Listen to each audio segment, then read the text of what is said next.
দেখ, এখানে তোদের কোনো কথা শুনতে আমরা চাই না। আমাদের সিদ্ধান্ত তোমাদের মানতে হবে। আঙ্কেল, আপনি বিশ্বাস করছেন না কেন?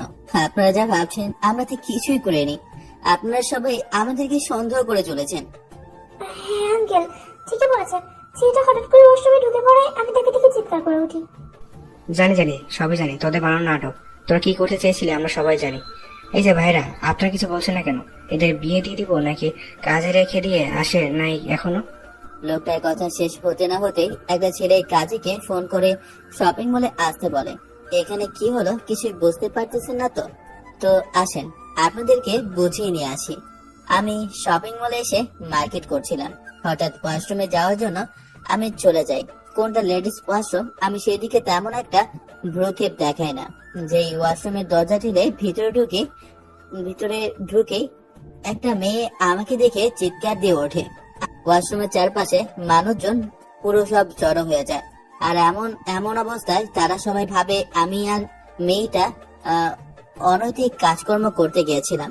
এর জন্যই তারা আমাদেরকে দুজনকে ধরে বিয়ে দেওয়ার কথা বলছে। আমি আর মেয়েটা তাদেরকে অনেকভাবে বোঝানোর চেষ্টা করছি, কিন্তু তারা তো আমাদের কথায় কোনো পাত্তাই দিচ্ছে না। একটু পর সেখানে কাজে চলে আসে। আমাকে আর মেয়েটাকে কবল বলতে বলে আমি আর মেয়েটা কবল বলি না। তখন বসা থেকে ওই বৃদ্ধ লোকটা আমাদের দুজনকে উদ্দেশ্য করে বলে, ভালো ভালো কল বলবি নাকি এর ব্যবস্থা নিতে হবে বল তোরা? সোজা আঙ্গুলে ঘৃণা উঠলে আঙ্গুল কিভাবে বাঁকাতে হয় সেটা কিন্তু আমরা খুব ভালো করে জানি। লোকটার কথা শুনে সবাই মজা নেয়। আমাদের দুজনকে সবাই অনেক কথা বলতে আমি নিজেকে আর সামলাতে না পেরে সবাইকে উদ্দেশ্য করে বলি, কি পেয়েছেন আপনারা? আমাদের কথার কোনো মূল্য নেই, তাই না? আমরা যে কখন থেকে বলছি আমরা কিছুই করিনি, তারপর আপনারা বিশ্বাস করছেন না কেন? আমাদের দুজনকে জোর করে বিয়ে দিতে নিয়েছেন, আমাদের কোনো মতামত নাই। আর এই যে কাজী সাহেব, আপনি জানেন না পাত্র পাত্রী থাকলে কখনো বিয়ে পড়াতে হয় না? দাড়ি পেকে গেছে আপনার বোধ হয় বিয়ে করাতে করাতে, কিন্তু আজ পর্যন্ত এই আইনটাই জানেন না। আমার কথা শেষ হতে না হতেই লোকটা আমার গালে ঠাস ঠাস করে 2টা থাপ্পড় লাগিয়ে দেয়। আমি গাল ধরে সেখানে বসে পড়ি। তখন এই বৃদ্ধ লোকটা আমাকে আর মেয়েটাকে উদ্দেশ্য করে বলে, চোরের মায়ের বড় গলা, চুরি করেছিস এখন অস্বীকার করছিস তাই না? ভালো ভালো বিয়ে করবি নাকি আমাদের ভয়ঙ্কর দেখাতে হবে? আগে ভালোই ভালোই কবল বলে দেয়। আমার কবল বলা দেখে মেয়েটি আমার দিকে ঢ্যাপ ঢ্যাপ করে তাকিয়ে আছে আর কান্না করছে। নিজেকে সামনে নিয়ে মেয়েটাও কবল বলে দেয়। তারপর ইমাম সাহেব আমার আর মেয়েটার যেন সংসার সুন্দর হয় এই নিয়ে মোনাজাত করে দেয়। পুরো শপিং মলের মানুষেরা বোধ হয় ফ্রি ফ্রি মুভি দেখছে। সবাই তাদের শপিং না করে আমাদের দিকে তাকিয়ে আছে। মেয়েটার দিকে তাকিয়ে দেখি ওনার শুধু চোখ দেখা যাচ্ছে, মুখের বাকি অংশ দেখা যাচ্ছে না। এটা দেখতে কেমন এখন পর্যন্ত দেখতে পেলাম না। গিয়েছিলাম তখনও তার মুখে মেকআপ লাগানো ছিল। নিশ্চয়ই মেয়েটা পর্দা করে। হাতে কালো পোশাক, পুরো শরীরটা ঢিলে ঢালা বোরকা দিয়ে আবদ্ধ। তারপর আমি সেখানে না দাঁড়িয়ে থেকে মেয়েটার হাত ধরে শপিং মল থেকে বাইরে চলে আসি। বাইরে এসে ফুটপাতে দাঁড়িয়ে আছে। মেয়েটি আমার হাত থেকে ওনার হাত ছাড়িয়ে নিয়ে বলে ওঠে, কি করলেন আপনি? আপনার কি কোনো হুঁশ জ্ঞান নেই? লেডিস ওয়াশরুমে ঢুকে পড়লেন না দেখি। এখন কি হবে? আপনি ভালো ভালো আমাকে ডিভোর্স দেবেন এক্ষুনি। বিশ্বাস করেন আমি বুঝতে পারিনি ওইটা লেডিস ওয়াশরুম ছিল। জানতে পারলে কখনো ওয়াশরুমে পা দিয়েও যেতাম না। আর এত বড় কাণ্ড হয়ে গেল। মা বাবা যদি জানতে পারে তাহলে আমার খবর আছে। রাখেন আপনার বাবা মা। আমার বাবা মা আর ভাইয়া যদি জানতে পারে নির্ঘাত আমার কপালে শনি আছে, এই বিষয়টা জানাজানি না করে নিজেদের মধ্যে রেখে দিলেই ভালো হয়। সময় মতো আপনি আমাকে ডিভোর্স দিয়ে দিন। আচ্ছা, তা নিয়ে আপনাকে ভাবতে হবে না। আমি লোকের মুখে শুনেছি যে বিয়ের 6 মাস আগে ডিভোর্স দেওয়া যায় না, তাই 6 মাস অপেক্ষা করতে হবে। আমরা আর এখানে কথা না বলি। দেখেন এখনো অনেক লোক আমাদের দিকে তাকিয়ে আছে। এর থেকে চলেন একটা রেস্টুরেন্টে কিংবা পার্কে যাওয়া যাক। আমি তো এখানে নতুন এসেছি, তেমন কিছু একটা চিনি না। আমার কথা সে সত্যি মেয়েটি রাস্তার সামনে গিয়ে একটা রিক্সা দাঁড় করায়। তারপর আমি রিক্সায় উঠে বসি। রিক্সা চলছে তার আপন গতিতে। মেয়েটির কাছ থেকে আমি অনেকটা দূরত্ব নিয়ে বসে আছি। কোথায় একটু ঝাঁকি লাগলে আমি রিক্সা থেকে পড়ে যাবো। একটু পর গিয়ে রিক্সা বের করে একটা সুন্দর পার্কের সামনে রিক্সাওয়ালাকে আমি ভাড়া দিতে যাব। উল্টো মেয়েটা তার ব্যাগ থেকে টাকা বের করে রিক্সাওয়ালাকে দিয়ে দেয়। এদিক দিয়ে আমিও রিক্সাওয়ালাকে টাকা দিতে রাখি। দুজনের জোরাজোরিতে রিক্সাওয়ালা বুঝতে পারে না আর টাকা দেবে কি। তারপর আমার হাত থেকে টাকাটা নিয়ে চলে যায়। অন্যদিকে মেয়েটি টাকাটা না নেওয়ায় অনেকটা রেগে যায়। পা দিয়ে রাস্তায় লাথি মেরে বলে, আপনি টাকা দিতে গেলেন কেন? আমি কি আপনাকে বলেছিলাম টাকা দেওয়ার জন্য? তাহলে আপনি টাকা দিলেন যে? কথা না বাড়িয়ে, না, আপনি কেন আবার ভাড়া দিতে যাবেন? সত্যি করে কথা বলেন তো, আপনি কি আমাকে আপনার স্ত্রী হিসেবে মেনে দিয়েছেন? আমি দেখছি আপনি আমাকে সেই শপিং মল থেকেই তীক্ষ্ণ দৃষ্টিতে তাকিয়ে আছেন, আর এখন স্বামীর অধিকার দেখাচ্ছেন। মেয়েটা কথা বলতে বলতে পার্কের লেকের সামনে থাকা চেয়ারে বসে পড়ে। আমি গিয়ে তার পাশের চেয়ারে বসে পড়ি। অনেকটা দূরত্ব বজায় রেখে উপরে তাকিয়ে স্বস্তির নিঃশ্বাস ফেলে তার প্রশ্নের কি উত্তর দিব ভাবতে লাগে। তারপর তাকে উদ্দেশ্য করে বলতে লাগে, দেখেন, যা হবার তা হয়ে গেছে। ভুলবশত হোক না কেন, বিয়ে তো মানুষের জীবনে একবারই হয়। আমি বলছি, মানে আমি চাচ্ছি না আমাদের ডিভোর্স হোক। আপনি আপনার মতো থাকেন, আমি আমার মতো থাকি। আমাদের যখন বিয়ের বয়স হবে তখন না হয় দুই ফ্যামিলিকে আমাদের বিষয়টা জানিয়ে দেব। তারা নিশ্চয়ই আমাদের বিষয়টা বুঝতে পেরে কোনো কথা বলবে না। আমি কথাটা একদমই বলে মেয়েটার দিকে তাকিয়ে দেখি মেয়েটা লেকের দিকে তাকিয়ে আছে এক দৃষ্টিতে। আমি ভাবতে লাগি, এই বুঝে মেয়েটা এখন আবার আমার গালে ঠাস করে থাপ্পড় লাগিয়ে দেবে। সকালে যে কার মুখ দেখে উঠেছি, যেখানে যাচ্ছি সেখানে শুধু অঘটন ঘটাচ্ছে। আমার ধ্যান ভাঙে মেয়েটির কথা শুনে। হ্যাঁ, আমিও তাই ভাবছি। বাঙালি মেয়ের বিয়ে একবারই হয়, দ্বিতীয়বার হয় না। যেভাবেই হোক আমরা এখন স্বামী স্ত্রী, তাই চাচ্ছি এই বিষয়টা না জানাজানি করাই ভালো। আমরা বড় হয়ে আমাদের বিয়ের বয়স হোক, তখন না হয় ফ্যামিলিকে সব কথা জানিয়ে দেবো। মেয়েটি আমার মতের সঙ্গে একমত দেখে অনেকটা খুশি হয়ে যায়। হোক, পুনরায় আমি তাকে প্রশ্ন করি, আপনি কি পর্দা করেন আর আপনার নাম কি? আমার নাম পপি। আর হ্যাঁ, আমি ছোটবেলা থেকেই পর্দা করি। আজকে শপিং মলে এসেছিলাম একটা প্রয়োজনে, কিন্তু এসে যা ঘটলো, এর আগে কখনোই শপিং মলে আসিনি একা একা, বা কিংবা ভাইয়ের সাথে এসেছি। এসে যা ঘটলো তা কখনো বলার মতো নয়। তারপর আমি মেয়েটার সঙ্গে টুকিটাকি কিছু কথা বলতে লাগে। সেভাবে পেরিয়ে যায় অনেকটা সময়। দুপুর করে বিকাল হতে চলল। তখন মেয়েটি অর্থাৎ পপি পুনরায় বলে, ভাইয়া, ও সরি, আপনি তাহলে থাকেন, আমাকে বাসায় যেতে হবে, অনেকটা সময় হয়ে গেছে। আমাকে নিয়ে তো আবার দুশ্চিন্তা করতে পারে, তাদেরকে তো বলাই হয়নি যে আমি শপিং মলে এসেছিলাম। বাসায় যেতে হবে, আপনি থাকেন, আল্লাহ হাফিজ। মেয়েটা কথা বলে সেইখান থেকে উঠে পার্ক থেকে বের হতে চলল। আমি ওনার দিকে একদৃষ্টিতে তাকিয়ে আছি। কিছু একটা চিন্তা করে পেছন সিট থেকে উঠে দৌড়াতে দৌড়াতে পপির কাছে এসে বলি, আচ্ছা, আপনি ফোন ইউজ করেন না? আপনি যদি ফোন ইউজ করেন তাহলে আপনার ফোন নাম্বারটা আমাকে কি দেওয়া যাবে? হ্যাঁ, ফোন ইউজ করি, আর এটা হলো আমার নাম্বার। আমাকে সময় হলে কল করবেন। আজকে আর কথা বলতে পারছি না, অন্য একদিন কথা বলবো আপনার সাথে। বাসায় যেতে হবে, অনেকটা সময় হয়ে গেছে। আমি এই শহরে নতুন এসেছি। আমি অন্য শহরে থাকতাম, এইখানে কলেজে ভর্তি হয়েছি। আর ব্যাচেলরদের এখানে বাসা ভাড়া দেয় না, তাই একটা বন্ধুর বাসায় উঠেছি।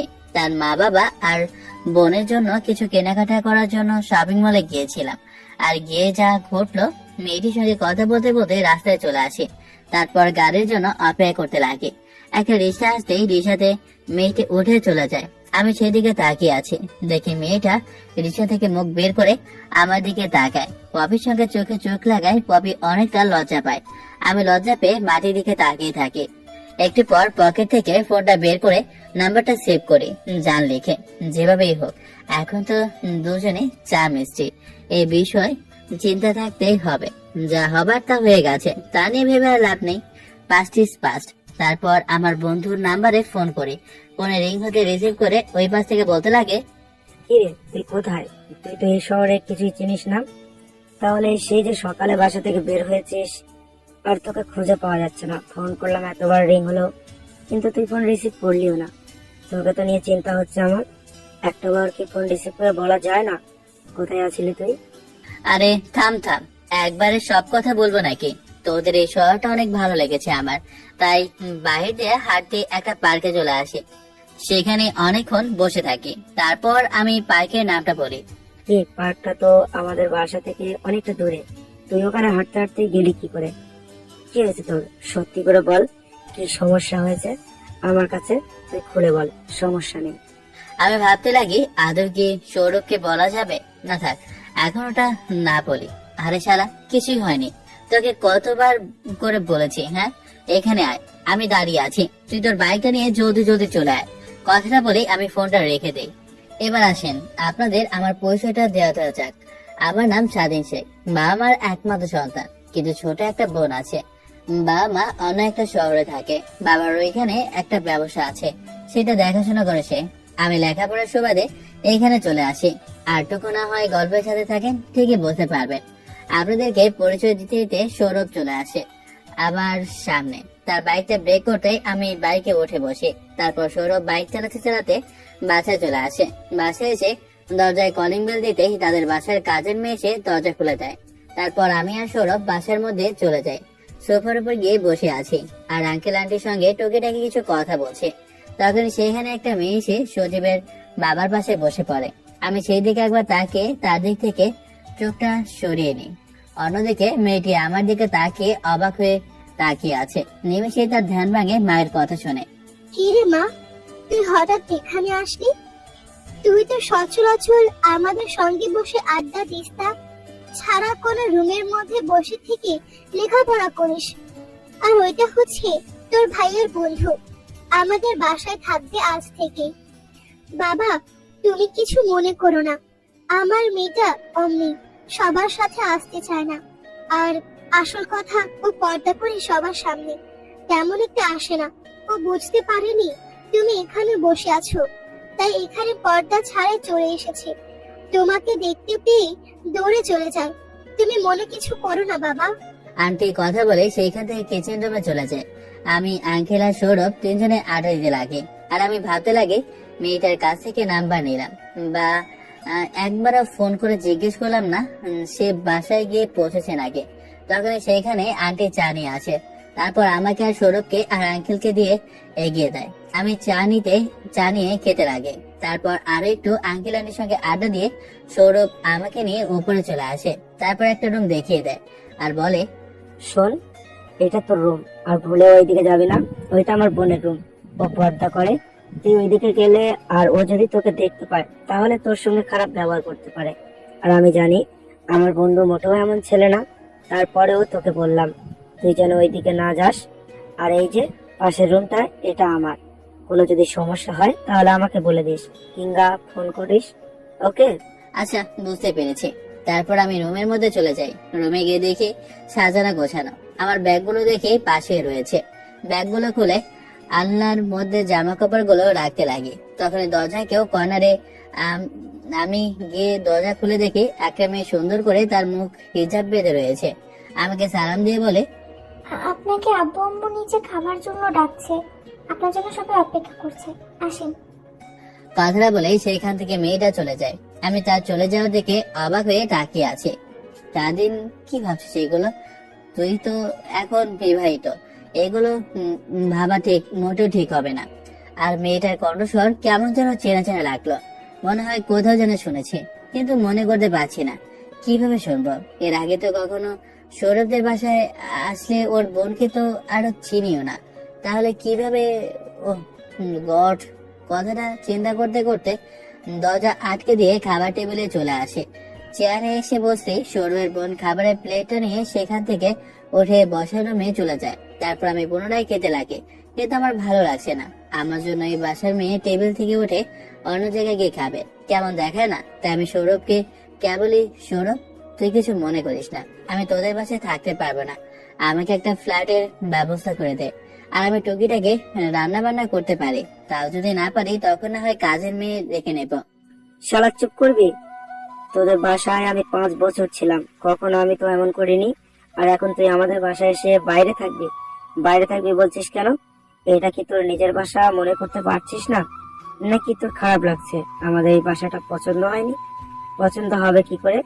তুই তোর মা বাবার আদরের দুলালি, তোদের তো কোটি কোটি টাকা, বাড়ি ঘর, আর আমাদের সামান্য একটা দালান। আরে না, মোটেও না। তুই যা চিন্তা করছিস তা কিছুই না। আমার এখানে থাকতে ভালোই লাগছে। মায়ের মতো একজন আন্টির হাতে খাবার পাচ্ছে। কিন্তু তোদের বাসায় কতদিন থাকবো বল? বাইরের মানুষ তো অনেক কথা বলতে পারে, তাই না? আমিও তো তোদের বাসায় ছিলাম প্রায় 5 বছর। বাইরের মানুষ তো কিছুই বলবে না, তোকে কিছু বলবে না।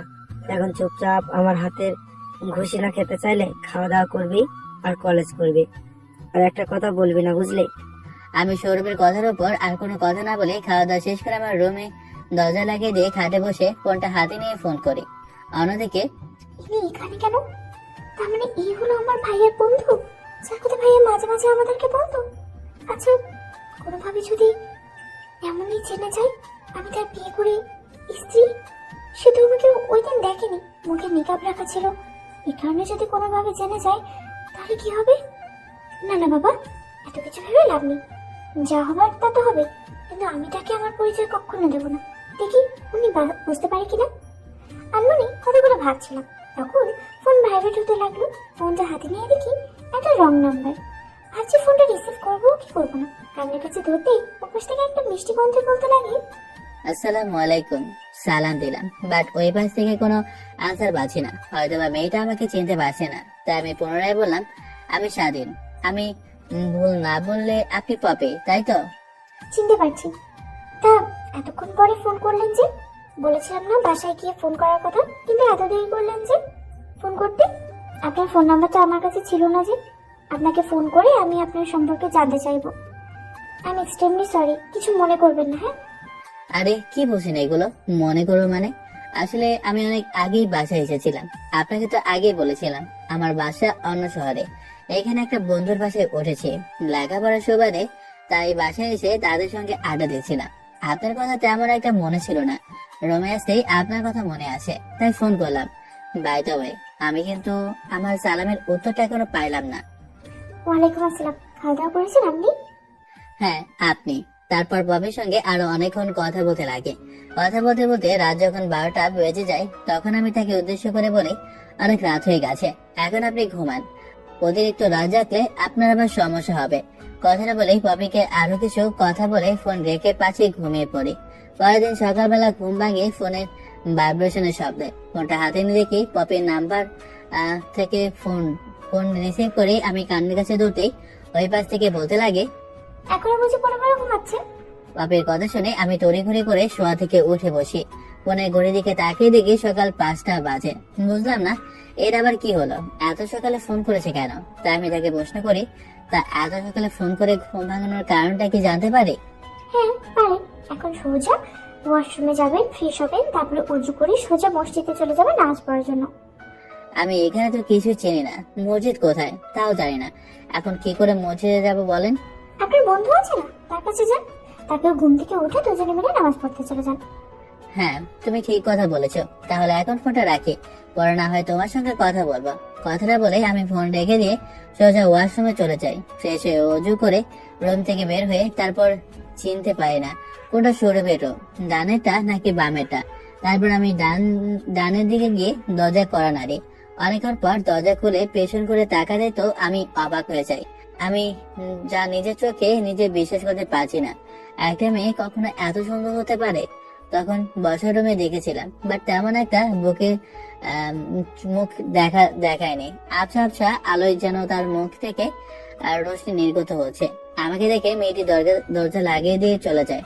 দরজা লাগানোর শব্দ পেয়ে আমিও অনেকটা লজ্জা পেয়ে যাই, কারণ মেয়েটি কি ভাবলো আমাকে নিয়ে। তারপর আমি রুমের সামনে থেকে সরে বামের রুমে গিয়ে দরজায় কর্নারে অনেকক্ষণ পর দরজা খুলে সৌরভ হাই ফালাতে ফালাতে আমাকে উদ্দেশ্য করে বলে, কিরে শালা, তোর আবার কি হলো? এত রাতে দরজায় কড়া নাড়ছিস, কি হয়েছে তোর? আরে না, কিছু হয়নি, তুই ফ্রেশ হয়ে অজু করে আয়, দুজন নামাজ পড়তে যাব। আমার কথা শুনে সৌরভ পিছু ফিরে তার রুমের মধ্যে চলে যায়। আমি তার দরজার সামনে সেভাবে দাঁড়িয়ে আছি। অনেকক্ষণ পর সৌরভ অজু করে ফ্রেশ হয়ে বের হয়। তারপর আমি আর সৌরভ সেইখান থেকে তাদের বাড়ির পাশে মসজিদে চলে যাই নামাজ পড়ার জন্য। নামাজ পড়া শেষ হলে মসজিদ থেকে বের হয়ে রাস্তা দিয়ে একটু হাঁটাহাঁটি করে বাসায় চলে আসে। তারপর আমার রুমে গিয়ে পড়ার টেবিলে বসে পড়তে লাগি। পেরিয়ে যায় অনেকটা সময়। হঠাৎ দরজায় এসে কেউ কাশি দেওয়ার শব্দে আমি পেছন ফিরে তাকাই। পেছন ফিরে দেখি সৌরভের মা আমার দিকে আস্তে আস্তে বলে, বাবা, তুমি সকাল সকাল কি করছো বুঝি? আমি মাথা দিয়ে হ্যাঁ বোঝাই। আমাকে উদ্দেশ্য করে পুনরায় প্রশ্ন করে, এর জন্যই তুমি প্রত্যেকবার কলেজে টপ করো, আর আমার ছেলের দিকে একবার তাকাও, দেখো আমার ছেলে পড়াশোনা নাই, সম্পূর্ণ অমনোযোগী, তোমার মতো হতে পারলো না, সারাক্ষণ শুধু ফোন টেপে কম্পিউটারে গেমস খেলবে, মনে হয় এখনো ছোট আছে। ওর বাবার এত এত সয় সম্পত্তি, কোম্পানি, দেখাশোনা করবে কে? ও যদি লেখাপড়া না করে ভালো কিছু না হতে পারে, তাহলে ওর বাবার সম্পত্তি তো অন্য কেউরা তখন দখল করে নেবে। তুমি ওকে একটু বুঝিয়ে যেন ও লেখাপড়ায় একটু মনোযোগী হয়। আচ্ছা আন্টি, আমি ওকে বলবো যেন পড়ালেখায় মনোযোগ দেয়। আচ্ছা বাবা, আমাকে আন্টি বলতে হবে না, তুমি চাইলে আমাকে মা বলে ডাকতে পারো। আর আসো, তোমার জন্য সবাই নিচে খাবার টেবিলে অপেক্ষা করছে। খাবার খেয়ে নাও, তারপর না হয় আবার এসে পড়তে বসো। নাকি কলেজে যাবে আজকে? আচ্ছা আন্টি, ও সরি মা, আমি আসি, আপনি যান। আর হ্যাঁ, নতুন নতুন কলেজে কয়েকদিন তো যেতেই হবে। স্যারদের সঙ্গে পরিচয়, নতুন ক্লাস, পার্টনারদের সঙ্গে পরিচয় হতে হবে। আচ্ছা বাবা, তাহলে আসো। কথাটা বলে শোরুমের মা আমার রুম থেকে চলে যায়। তারপর আমি আমার রুমে আর না বসে থেকে নিচে চলে আসি। খাবার টেবিলের সামনে এসে দেখি সবাই বসে আছে, বোধহয় আমার জন্য অপেক্ষা করছে এতক্ষণ ধরে ওনারা। বাবা আসো আসো, এখানে বসো, খাবার খেয়ে নাও। আমাকে দেখে কথাগুলো বলে সৌরভের বাবা। তারপর আমি গিয়ে সৌরভের বাবার পাশে চেয়ার টেনে বসে পড়ি। আমাকে বসে দেখে সেখান থেকে পপি তার খাবারের বাকিটা নিয়ে উঠতে যাবে, তখন সৌরভের বাবা বলে, মা কই যাচ্ছিস তুই? এখানেই বয়। স্বাধীন তো আমাদের ঘরেই ছেলে, তোকে তুই ভাই মনে করবি? হ্যাঁ বাবা, তুমি ঠিক বলেছ। স্বাধীন মোটেও এমন ছেলে না, একদম ইনোসেন্ট ছেলে। মেয়েদের সঙ্গে একদমই কথা বলে না। উফ, এই মেয়েদের দেখলে 10 হাত ফাঁক দিয়ে চলাফেরা করে। আমাদের স্কুলে কত সিনিয়র জুনিয়র মেয়েরা এসে স্বাধীনের সঙ্গে বন্ধুত্ব করতে চেয়েছে, কিন্তু স্বাধীন তাদেরকে না করে দিয়েছে। যদি কখনো কোনো মেয়ের সামনে দিয়ে হাঁটতো, মাটি মুখ হয়ে হয়ে হাঁটতো, তখন আমি কোনো মেয়ের দিকে ও দৃষ্টিতে তাকাতেই দেখিনি। প্রায় 5 বছর হয়ে যাবে ওর সঙ্গে বন্ধুত্ব আছে আমার। অন্যদিকে পপি আনমনে ভাবছে, হায় খোদা, শেষমেশ কিনা বোরকে ভাইয়া বলতে হবে। আর ভাই কি বললো? আমার বর সত্যি এত ভালো, এত লয়াল। তাহাজ্জুদ পরে আল্লাহর কাছে যেমনটা চেয়েছি তেমনটাই পেয়েছি। এখন আল্লাহ জানে মা বাবা আমাদের সম্পর্কটা কিভাবে, মা বাবাকে আমাদের সম্পর্কটা কিভাবে বলবো। কথাগুলো অন্য মানুষকে হয়েই ভাবছিলাম, তখনই পাশ থেকে মা আমার কাঁধে হাত রেখে বলে, কি রে মা, কি ভাবছিস? তুই নাকি তোর শরীর খারাপ? তুই যদি চাস স্বাধীনের সামনে পর্দা করে থাকতে পারিস। না মা, আমার কোনো সমস্যা হবে না। ভাইয়ার বন্ধু মানে আমারও ভাইয়া, আর আমি তো ওদের দুজনের থেকে অনেকটাই সিনিয়র। যখন ভাইয়া বললাম তখন যেন নিজের গলা নিজেই আটকে আসছিল। তারপরে মেকআপ করে খাবার খেতে লাগি।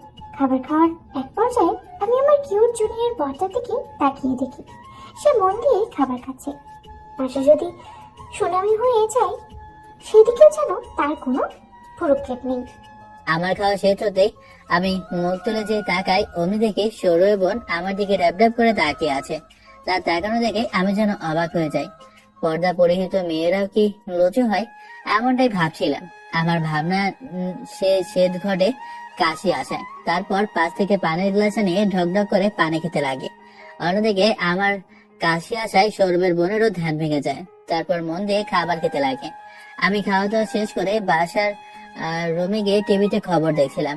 এক এক করে আঙ্কেল আন্টি সৌরভ আর সৌরভের বোন এসে সবাই আড্ডা দিতে লাগে। তাদের পরিবারের সঙ্গে এই 2 দিন থেকে অনেক ভালো লেগে গেছে। আমাদের পরিবারের মতো নয়। আমাদের পরিবারের সবাই যে যার কাজ নিয়ে ব্যস্ত, নিজেকে যেন সময় দেয় তাদের হাতে সময় নেই। আমার ভাবনা ছেদ ঘটে সৌরভের কথা শুনে। কিরে, তোদের বাসায় এতদিন ছিলাম, কখনো কারোর সঙ্গে তোকে এত হাসি খুশি ভাবে কথা বলতে দেখিনি। সবসময় গোমরা মুখ হয়ে রুমের মধ্যে বসে থাকতে। আর তোদের ফ্যামিলিটা যেন কিরকম, সবাই যে যার কাজ নিয়ে ব্যস্ত, কাউকে কারো সময় দেওয়ার টাইম নেই। আচ্ছা বাদ দিয়ে সব কথা, আজকে তো আমাদের নতুন কলেজ, তা তুই কলেজে যাবি না নাকি? সময় তো হয়ে গেল কলেজে যাওয়ার। হ্যাঁ যাবো, আমি আমার রুম থেকে ফ্রেশ হয়ে আসি, তুইও ফ্রেশ হয়ে আয়। কথাটা বলে আমি সিঁড়ি দিয়ে হেঁটে আমার রুমে চলে যাই ফ্রেশ হওয়ার জন্য। অনেকক্ষণ পর কাঁধে একটা ব্যাগ ঝুলিয়ে নিচে এসে দেখি সৌরভ আর তার বোন দুজনে দাঁড়িয়ে আছে। আমি তাদের কাছে যেতেই আমাকে উদ্দেশ্য করে বলে, সৌরভ, স্বাধীন আপু তার ভার্সিটিতে যাবে, তার নাকি কি যেন ইম্পর্টেন্ট ক্লাস আছে, আর বাইকটা মাত্র একটা, তাই ভাবছি কিভাবে যাব। ও আচ্ছা, তাহলে তারা দুজন চলে যা, আমি একটা রিক্সা নিয়ে না হয় কলেজে যাব। আর এখান থেকে তো তুই বললি কলেজ অনেকটা কাছে, রিক্সাওয়ালা নিশ্চয়ই চিনতে পারবে। তুই আপুকে নিয়ে গিয়ে তার ভার্সিটিতে নামিয়ে দিয়ে আয়।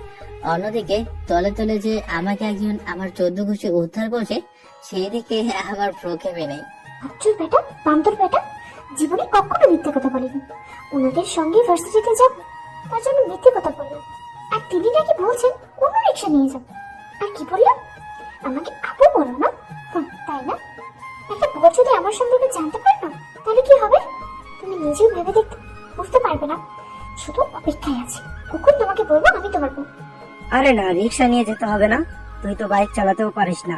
তুই বাইক চালাবি, তাহলে একটা কাজ কর, তুই বাইক চালাই, তারপর তুই বয়, তারপর না হয় আপু বসো। আপু তো ভার্সিটি একটু পরে, ওনাকে নামিয়ে দিয়ে তারপর না হয় আমি আর তুই কলেজ চলে যাব। কি বলিস? আর এত সকাল সকাল এখানে রিক্সাও পাবি না। এই রাস্তায় রিক্সা খুব একটা যাওয়া আসা করে না, বুঝলি? আমি কিছু চিন্তা না করে হ্যাঁ বলে দিই। তারপর সৌরভ একটা বাইক নিয়ে আসে। তারপর সৌরভ ড্রাইভিং সিটে বসে পড়ে, আমি তার পাশে বসে পড়ি। তারপর পপি আপু বসে। পরে বাইক ইউটার্ন দিয়ে চালাতে পপি আপু আমার কাঁধে শক্ত করে চেপে ধরে, যেন কাঁধ জীবনে আর ছাড়বে না। বাইক চালাচ্ছে সৌরভ, আর মনে হয় সামনে রাস্তা ভাঙা থাকায় বাইকটা সৌরভ হালকা ব্রেক করে। তখনই পপি আপু এসে আমার পিঠের উপর পড়ে যায়। নিমেষেই যেন আমার শরীরে কারেন্টের শক করে। কখনো কোনো মেয়ে আমাকে এইভাবে টাচ করেনি, এটাই ফার্স্ট। তাই বুঝি এমন হচ্ছে। তারপর আমার কাঁধ থেকে হাতটা সরিয়ে আবার দুই পেটে রেখে দেয়। আমি তো অবাক হয়ে যাই, কি করছেন এগুলো তিনি? একটা পর্দায় থাকা মেয়ে অন্য ছেলের কোমরে হাত দিয়েছে, আর কিছু ভাবতে পারছি না। একটু পর একটা ভার্সিটির সামনে গিয়ে সৌরভ বাইকটা ব্রেক করে। তারপর পপি আপু পেছন থেকে নেমে তার ভার্সিটিতে ঢুকে পড়ে। ভার্সিটির ভিতরে ঢোকা অব্দি সৌরভ সেখানে দাঁড়িয়ে থাকে। পপি আপু ভার্সিটির ভিতরে ঢুকে গেলে বাইক চালিয়ে আমি আর সৌরভ কলেজে চলে আসি। অন্যদিকে কি রে পপি, ছেলেটা কে ছিল? বাইকের সামনে থাকা ছেলেটা তো তোর ভাইয়া, পিছনের কিউট ছেলেটা কে রে? বান্ধবীর কথা শুনে ওর দিকে তাকিয়ে ওর মুখে বৈশাচিক হাসি দেখতে পাই। তার হাসি রহস্য আমি ঠিকই বুঝতে পারি। মনে মনে ওর 14 গোষ্ঠীর উদ্ধার করছিলাম। খচ্চর পিটি, আমরা জামাইয়ের দিকে নজর দেওয়া, তাই না? সবাই হোক, তোর চোখ তুলে ফেলবো। ওকে, কিচ্ছু বলা যাবে না এখন কিছু বললে এটার বিপরীত হতে পারে। আমার ভাবনা দেখে পুনরায় আমার বান্ধবী বলে, কি রে, কি ভাবছিস? তোর ভাইয়ের পিছনে থাকা কিউট হ্যান্ডসাম ছেলেটাকে আমি তো প্রথম দেখায় প্রুফ ক্র্যাশ খেয়ে ফেলেছি। মুখ সামনে কথা বল। ওরা আমাদের ছোট ভাই, ওরা আমাদের থেকে 3 বছরের জুনিয়র, বুঝলি? আর ওইটা হচ্ছে আমার ভাইয়ের বন্ধু, আমাদের পাশে থেকে লেখাপড়া করতেছে। ও আচ্ছা, তাহলে এই ব্যাপার। আমার একদম এগিয়ে গেলাম। জুনিয়র হয়েছে তো কি হয়েছে? জুনিয়র ছেলেরা অনেকটা ভালো হয়। ওরা সিনিয়র মেয়েদের অনেক ভালোবাসে, ওনাদের কথা শুনে শ্রদ্ধা করে। আর যদি কোনো সিনিয়র ছেলেকে ভালোবাসিস, তখন দেখবি তোর কথায় কোনো মূল্য দিবে না, তার কথাই চূড়ান্ত হবে। এর থেকে আমি ভেবেছি একটা জুনিয়র ছেলেকে ভালোবাসবো, বিয়ে করব। প্রয়োজন হলে আমি ওকে চাকরি করে ওর পড়াশোনা চালাবো। বাবা, তোর চিন্তা ভাবনা দেখে তো আমি পুরোই ফিদা হয়ে গেলাম। আচ্ছা, একটু ওয়েট কর, আমি আঙ্কেলকে ফোন করে বলছি তোকে যেন বিয়ে দিয়ে দেয়। তোর বিয়ের খুব স্বাদ জেগেছে না? না হলে এমন কথা তো বলতি না তুই। আরে না, সত্যি বলছি, ছেলেটা অনেক পছন্দ হয়েছে আমার। তুই প্লিজ কিছু একটা করে ম্যানেজ করে দে। তুই যদি ম্যানেজ করে দিতে পারিস, তাহলে তোদের সবাইকে আমি ট্রিট দিব। সব বান্ধবীদেরকে উদ্দেশ্য করে বলি। তারপরে সবাই আমার কাছে এসে আমার বান্ধবীরা ওই ছেলেটার সঙ্গে দর্শন করতে চায়। কি বলে যেন আমি তাদের সাথে দেখা করে দিই, কারণ সবগুলো হলো খাইতে চায় আমার কাছে, খাওয়ার ধান্দায় এমনটা করছে। তাদের আমি বলি, আমি জানি তোরা কেন এরকম করছিস বা বলছিস, খাওয়ার জন্য, তাই না? আজকে আমি তোদেরকে ট্রিট দেবো, বাট তোরা কখনোই বলতে পারবি না আমি যেন ছেলেটাকে গিয়ে সাথে আর প্রেমের প্রস্তাব দিই, কারণ ওকে আমি নিজের ছোট ভাই মনে করি। তাই আমি কখনোই কথাটা তাকে বলতে পারবো না। প্লিজ তোরা আমাকে আর জড়াজড় করবি না। ছেলেটাকে ভাইয়ের বলতে গিয়ে আমার গলা যেন আটকে যায়। আমার কথা শুনে সবাই হুররে বলে ওঠে। কলেজের ক্যান্টিনে চলে যায়। তারপর মেয়েদের খাবার জন্য আলাদা কর্নার থাকায় সেখানে চলে যায়। এক এক করে সবাই খাবার অর্ডার দিতে লাগে। ভাবতে লাগি এরা এখন আমার পকেট ফাঁকা করবে। তারপরে খাওয়া দাওয়া শেষ করে একটা লম্বা বিল আমার হাতে চলে আসে। দেখি 10,000 টাকা। ভাবছিলাম এর থেকেও যদি ওদের সবাইকে বলে দিতাম ওইটা আমার হাজবেন্ড পিচ্ছি বর, তাহলে একসাথে ওদেরকে ট্রিট দিয়ে দিতে পারতাম, আর ওদেরকে এতগুলো কথা বলতেও হতো না। খাওয়া দাওয়া শেষ করার পরে আমার বান্ধবী সাদিয়া আমাকে বলে, তোর চিন্তা ভাবনা কেমন যেন দেখছি। ছেলেটার সম্পর্কে যে আমি বাহবা দিয়েছি, অমনি তোর মুখ চোখ কেমন যেন চুপসে গিয়েছে। ব্যাপারটা কি? তুই ওকে আবার ভালোবেসে ফেলিসনি তো? আমি কিছু বলাই রেগে গিয়েছিস তুই? আমি ওর কথা শুনে যেন আকাশ থেকে পড়ি, তারপরে নিজেকে সামনে নিয়ে বলি, দেখ উল্টোপাল্টা কথা বলবি না। তোদেরকে খাওয়ালাম আমি, আমি চাই না ছেলেটার কাছে গিয়ে নিজ হই। এই জন্য এর থেকে বেশি কিছু না করাই ভালো।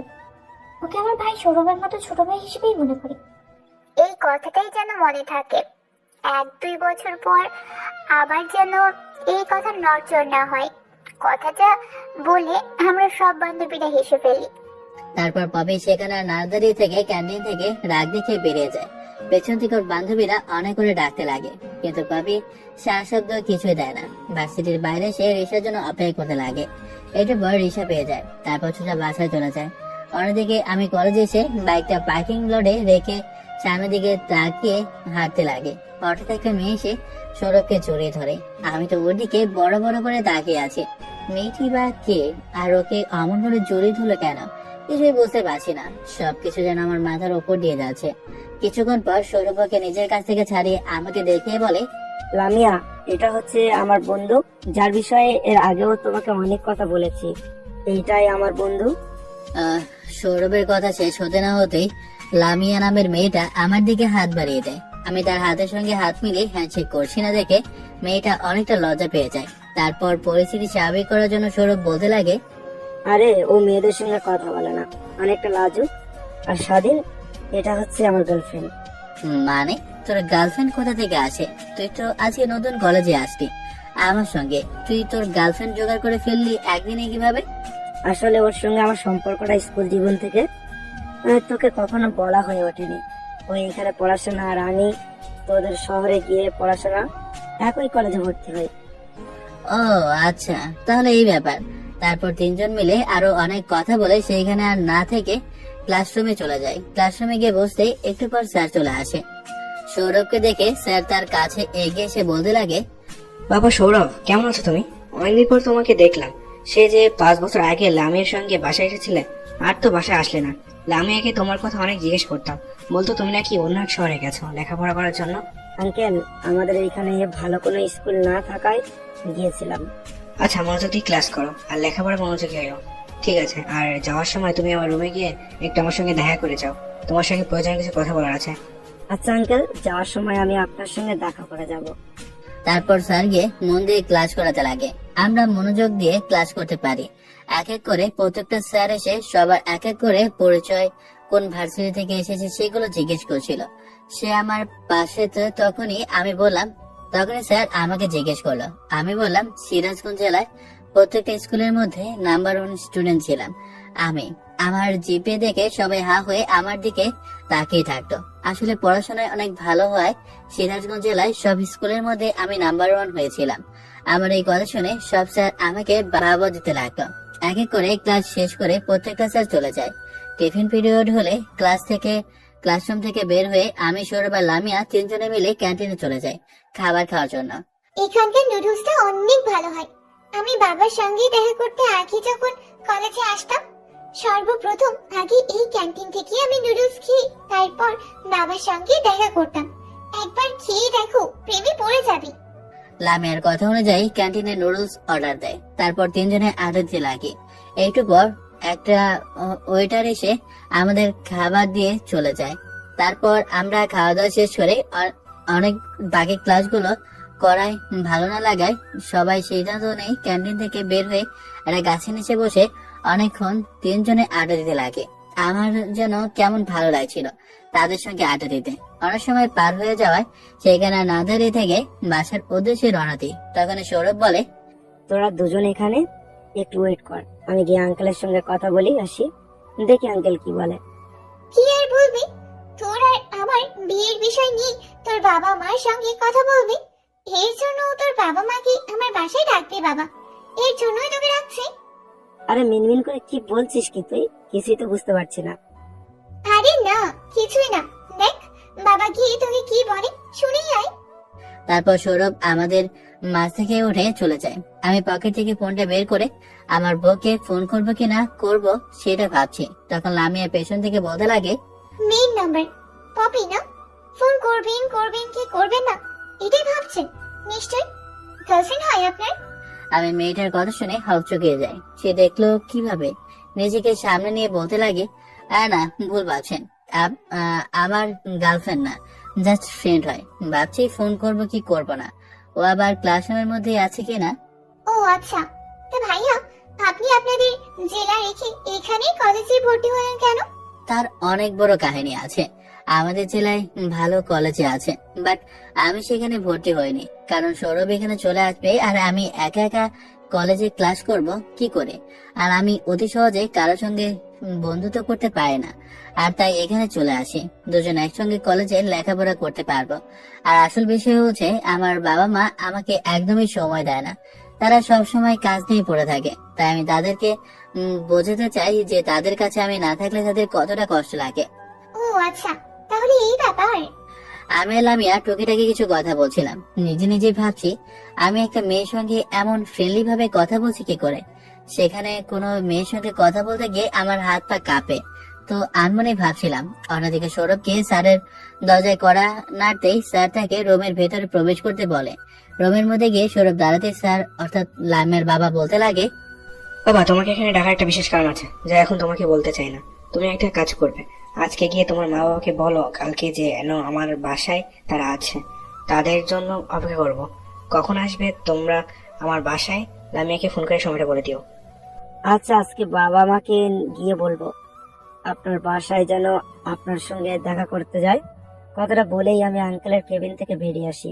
ভাবতে লাগে হঠাৎ আঙ্কেল কিসের জন্য তার বাসায় বাবা মাকে ফোন নিয়ে যেতে বলেছেন, কারণটা বুঝতে পারছি না। ভাবতে ভাবতে সেখান থেকে স্বাধীন আর লামিয়াদের কাছে চলে আসি। সেখানে এসে দেখি স্বাধীন দুজনে কথা বলছে। আমি স্বাধীনকে রাগানোর জন্য হাসতে হাসতে বলি, তুই তো আমার গার্লফ্রেন্ডের সঙ্গে কথা বলছিস, যেখানে কোনো মেয়ের সঙ্গে কথা বলিস না। দেখি আমার গার্লফ্রেন্ডকে নিয়ে উল্টাপাল্টা চিন্তা ভাবনা করছিস। দেখ, ওকে নিয়ে উল্টাপাল্টা চিন্তা ভাবনা করলে আমি কিন্তু ভুলে যাব তুই আমার বেস্ট ফ্রেন্ড হস। ধ্যাৎ, এটা তো আমাদের ভবিষ্যৎ ভাবি, তো ভাবির সঙ্গে কথা বলবো না তো কার সঙ্গে কথা বলবো। আর তুই আমাকে ভালো করে চিনিস, আমি তোকে নতুন করে আমার পরিচয় দিতে যাব না, বুঝলি। আর বাসায় যাব, আর ভালো লাগছে না। আরে না, আমি তো তোকে এমনিতেই রাগানোর জন্য কথাগুলো বললাম, তুই কি কিছু মনে করেছিস?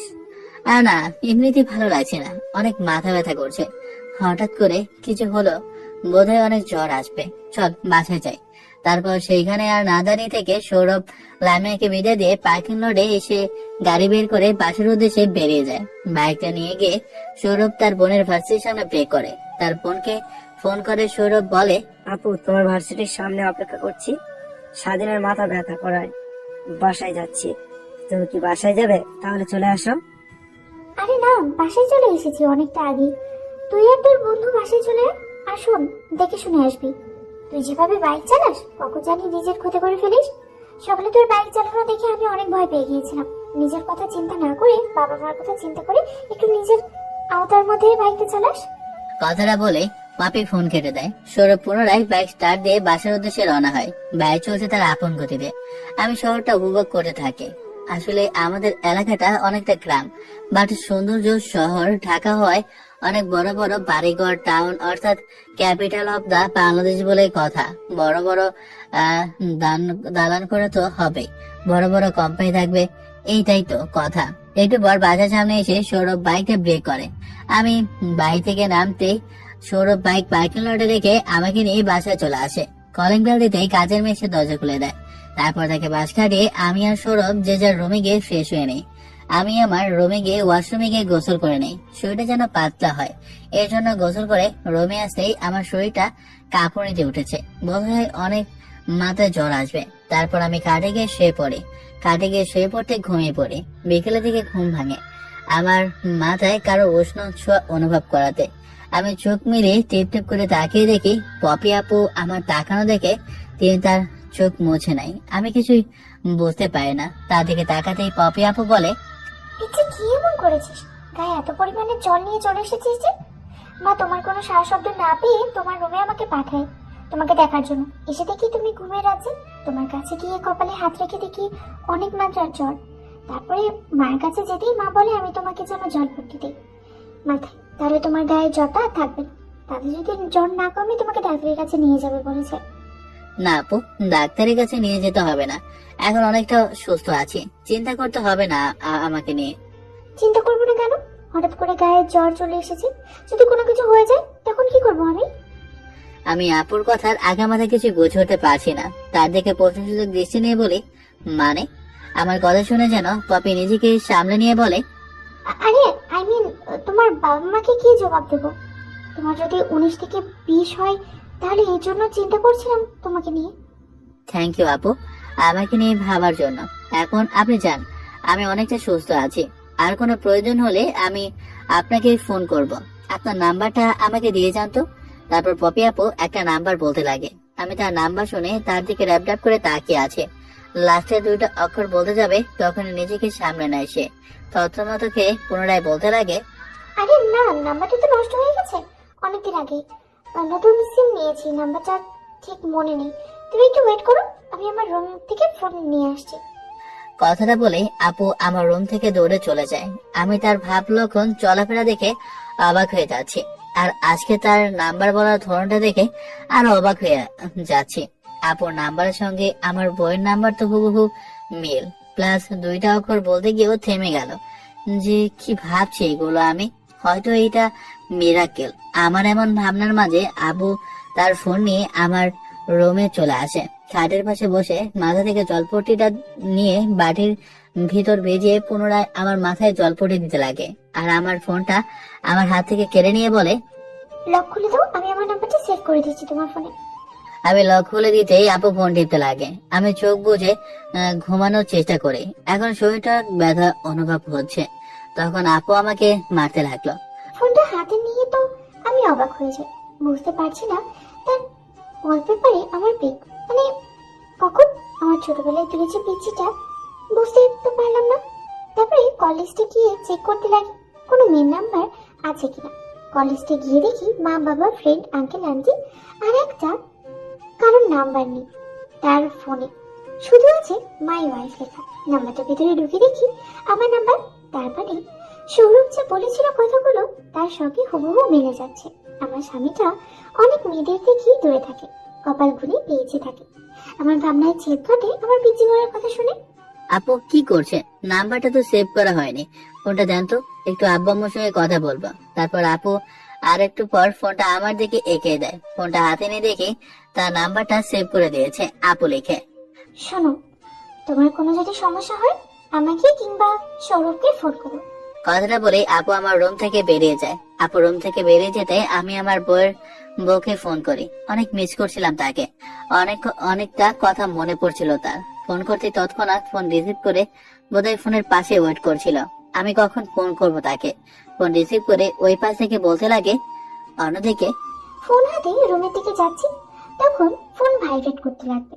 সামনে গিয়ে দেখি ভাই জুনিয়র হাজবেন্ড, একার মাই জুনিয়র হাজবেন্ড লেখা নাম্বারটা থেকে কল এসেছে। কল রিসিভ করে কানের কাছে ধরে বলি, আসসালামু আলাইকুম।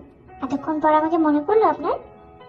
না মানে আমি অনেক অনেক সরি, আপনাকে ফোন করতে পারিনি। কলেজ থেকে অনেকটা আগে এসেছিলাম, শরীরটা ভালো না লাগায় শুয়ে পড়ে, শোয়ার সঙ্গে সঙ্গে ঘুমিয়ে পড়ি। শরীরে অনেকটা জ্বর এসেছিল। ও আচ্ছা, নিজের দিকে খেয়াল রাখতে পারেন না? জ্বর কেমন করে আসে আপনার? আসলে আমি নিজেও জানি না কেন জ্বর এসেছে আমার। তারপর আমি আমার সিনিয়র বউয়ের সঙ্গে কথা বলে ফোনটা রেখে দেই। ফোনটা পাশে রেখে মা বাবাকে নিয়ে চিন্তা করতে লাগে। তাদের কথা ভেবে চোখের কোণ বেয়ে এক ফোঁটা পানি ঝরে পড়ে। নিজের চোখের পানি হাতের উল্টো পিঠ দিয়ে মুছে ফেলি। তারপর ফোনটা হাতে নিয়ে মার কাছে ফোন করি। অনেকবার রিং হয়, ফোন রিসিভ হয় না। দ্বিতীয়বার ফোন দেওয়ার পর সঙ্গে সঙ্গে ফোন রিসিভ করে। কি রে বাবা, কেমন আছিস তুই? এতদিন পর আমাদের কথা মনে পড়লো। বন্ধুদের বাসায় গিয়ে আমাদের কথা ভুলে গেলি, একটাবার ফোন করে পৌঁছেছিস, এই কথাটা বলার প্রয়োজন মনে করলি না? মা, আমার না হয় মনে ছিল না, তোমাদের কি মনে ছিল না? তোমরা কি একবারও প্রয়োজন মনে করলে না ফোন করে আমি ঠিক মতো এসেছি কিনা তা জিজ্ঞেস করার? আসলে তোমরা দুজন আমাকে ভালোই বাসো না, না বাবা না তুমি, দুজনেই সবাই স্বার্থপর। আমাকে একদমই ভালোবাসো না। থাকো তোমরা তোমাদের লাইফে, তোমাদের ব্যবসা নিয়ে, তোমাদের কাজ নিয়ে। আমি তোমাদের সঙ্গে আর কোনো কথাই বলবো না। আমি তোমাদের সঙ্গে পরিচয় রাখতেও চাই না।